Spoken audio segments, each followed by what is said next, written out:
And now, your first alert weather. Hey, it's Jeff, and we're looking at a cold blast of air and a Pacific flow that is going to dump some rain and snow in here, basically starting early tomorrow morning. So you can expect the slush, the snow, and accumulations of 2+ feet into the higher elevations. For the valley, that's where the snow is going to start. So early tomorrow morning, we'll start to see a dusting of snow, and we'll get a couple of inches through the day, it looks like, and then we'll just keep these waves coming over the top of us. The cold air has influenced us today and has made things a little chillier than it was yesterday. You can tell by the temperature gradient here, that flow, that the jet has dropped, and cold air in here. And it will warm up just a little bit as we head toward the first part of the week. You can see where they've streaked the roads in Idaho Falls, and that's an indication that they know what I know, because I know and I told them so, that it's going to snow. Look at the clouds in Pocatello right now, and they're streaming through here. We got 25 degrees and a little breeze, and things will feel much cooler than that. We're headed into the upper 20s, close to 30. It's overcast in Rexburg at 27. Jackson has 22. Get ready for winter fun, because we're going to put some pow on the ground. You'll be shredding the gnar, and there's my ride's leaving. Don't wait. Hey, wait for me. BJ and the Bear, that's him. Partly cloudy and 23, the snowman. 20 before 8 is when the sun came up this morning. It'll go down tonight ahead of 5 o'clock. The days are getting shorter. We're about to approach the shortest day of the year that's coming up, where your paycheck shrinks and your time in the light does as well. That's December the 20th. You know, it's right there around Christmas time. It's hard to believe. It's almost December.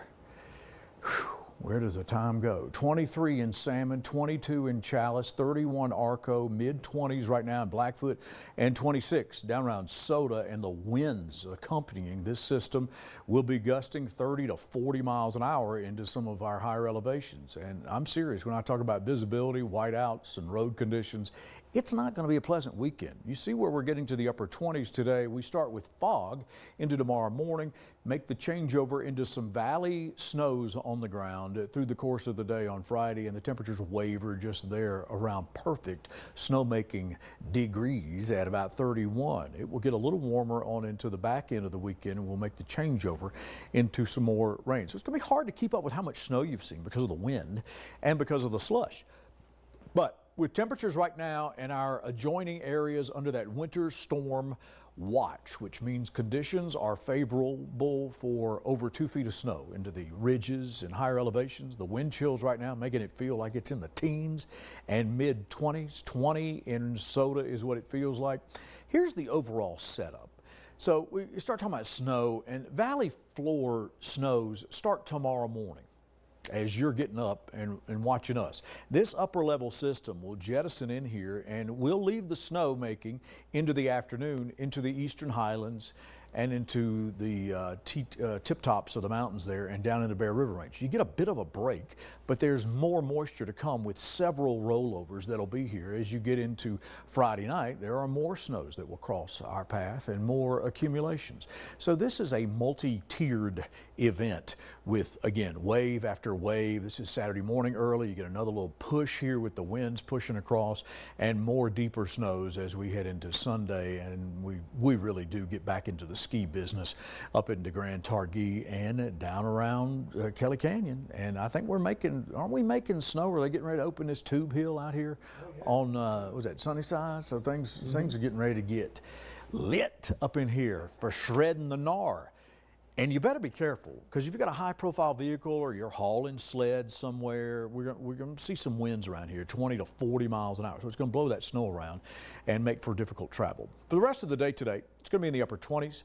And then tonight, we're back into some colder conditions and maybe some freezing fog as well. So be careful. It'll be in the teens for the overnights.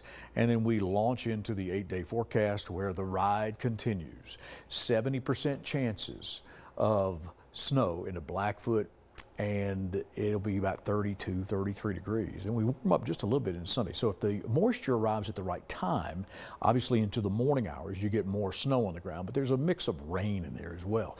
We will be in the 40s. Someone just told me, hey, I looked on my phone and I saw where there's only a 30% chance of snow. And I said, well, that's because that app's not here. We are. So this is where you're going to get the weather information from. They're like, oh, okay. 35, overcast down to 19 tonight, and it will be in the mid to upper 30s for Friday and Saturday. Download our weather app, and that way you can watch us and replay the forecast. 70% chances of snow into Rexburg with temps right around freezing, mid-20s overnight, and then in Jackson, it'll be freezing for the day today. We'll be down into the teens this evening, and we're going to be pushing that 40-degree mark. We're making that little slushy changeover. Pocatello's got 70% chance snow, up to 80% on into Saturday. So get ready. You got a shovel? Anybody got a shovel? 29 into Idaho Falls. Kaylee, you got a shovel over there? Yeah. Hey, come on, bring it in here. Yeah, see, she's prepared. Look at this. Look at this woman. Look at this woman. Off to work I go. Oh. What just happened? She ain't got a coat on, but she got a snow plow over there. 29 for the afternoon in Idaho Falls. Dylan? All right.